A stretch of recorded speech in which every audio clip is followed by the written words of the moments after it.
Llegamos a ustedes con la palabra de vida para permanecer en el amor y en la luz. Hoy es jueves 3 de septiembre. Y el evangelio que meditamos este día está tomado de Lucas, capítulo 5, verso 1 al 11. En una oportunidad la multitud se amontonaba alrededor de Jesús para escuchar la palabra de Dios, y él estaba de pie a la orilla del lago de Genesaret. Desde allí vio dos barcas junto a la orilla del lago. Los pescadores habían bajado y estaban limpiando las redes. Jesús subió a una de las barcas, que era de Simón, y le pidió que se apartara un poco de la orilla. Después se sentó y enseñaba a la multitud desde la barca. Cuando terminó de hablar, dijo a Simón: «Navega mar adentro y echen las redes». Simón le respondió: «Maestro, hemos trabajado la noche entera y no hemos sacado nada, pero si tú lo dices, echaré las redes». Así lo hicieron, y sacaron tal cantidad de peces que las redes estaban a punto de romperse. Entonces hicieron señas a los compañeros de la otra barca para que fueran a ayudarlos. Ellos acudieron y llenaron tanto las dos barcas que casi se hundían. Al ver esto, Simón Pedro se echó a los pies de Jesús y le dijo: «Aléjate de mí, Señor, porque soy un pecador». El temor se había apoderado de él y de los que lo acompañaban por la cantidad de peces que habían recogido. Y lo mismo le pasaba a Santiago y a Juan, hijo de Zebedeo, compañeros de Simón. Pero Jesús dijo a Simón: «No temas, de ahora en adelante serás pescador de hombres». Ellos atracaron las barcas a la orilla y, abandonándolo todo, lo siguieron. Mensaje de la palabra de Dios.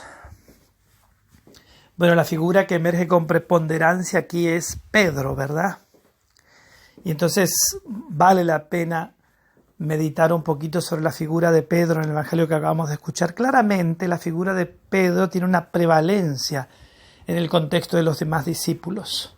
Por alguna razón divina, porque Jesús es Dios, la mirada había sido puesta en Pedro para que él sea el primero de los discípulos, el que tendría la responsabilidad después de conducir a la iglesia naciente, cuando Jesús ya no estuviera en el mundo, ¿verdad? Como de hecho sucedió. Fijémonos en los detalles, ¿no?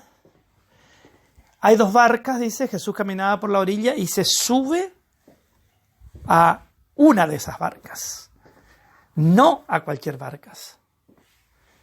Se sube a la barca de Pedro. Este detalle es muy importante, ¿eh? Se sube en la barca de Pedro. Y después, desde la barca de Pedro, predica. No predica en cualquier barca, predica en la barca de Pedro. Del mismo modo, cuando termina la predicación, ¿a quién le da la indicación para que mueva la barca y reme mar adentro? A Pedro. Es a Pedro al que Jesús se dirige y le dice: «Pedro, navega mar adentro».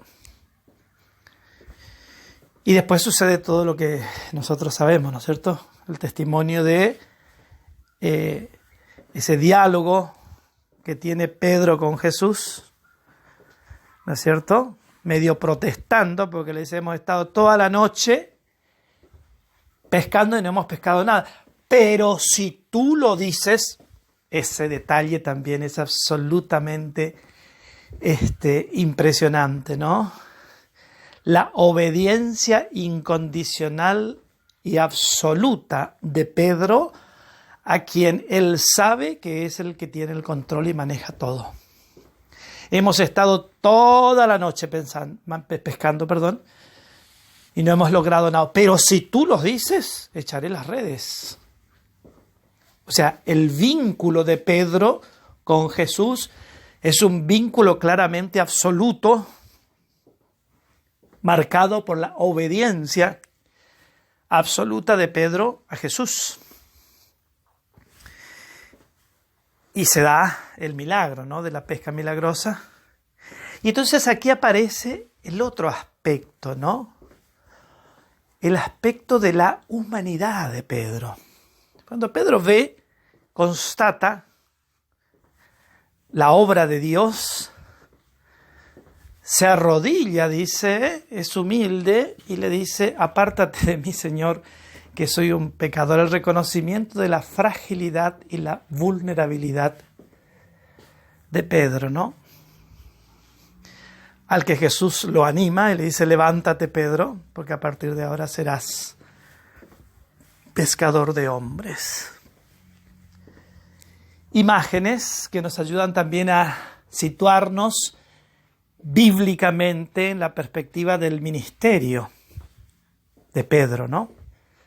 En el misterio de todos los que sucedieron a Pedro a lo largo de los siglos. Instituido entonces como el primero de los apóstoles por Jesús, confirmado por Jesús, cuando este hombre reconoce su fragilidad y su vulnerabilidad. Contra toda desinformación y contra toda a veces mensaje equivocado frente a la figura de lo que los católicos reconocemos en el sumo pontífice sucesor de Pedro, y los mensajes engañosos que pretenden hacer creer que los católicos divinizamos a la figura de un hombre, nada más alejado de esa realidad tal como lo dice la Biblia, ¿no? Nosotros simplemente honramos y respetamos esa figura como la garantía de la unidad de la Iglesia, así decidida por el Señor como lo muestra bíblicamente, y al mismo tiempo el reconocimiento de que estamos ante un ser tan frágil, tan vulnerable como cualquier ser humano. Que la mirada de Cristo te guarde, el amor de la Virgen Consolata te custodie, descienda sobre tu casa, tu trabajo, tu familia, su santa y divina bendición.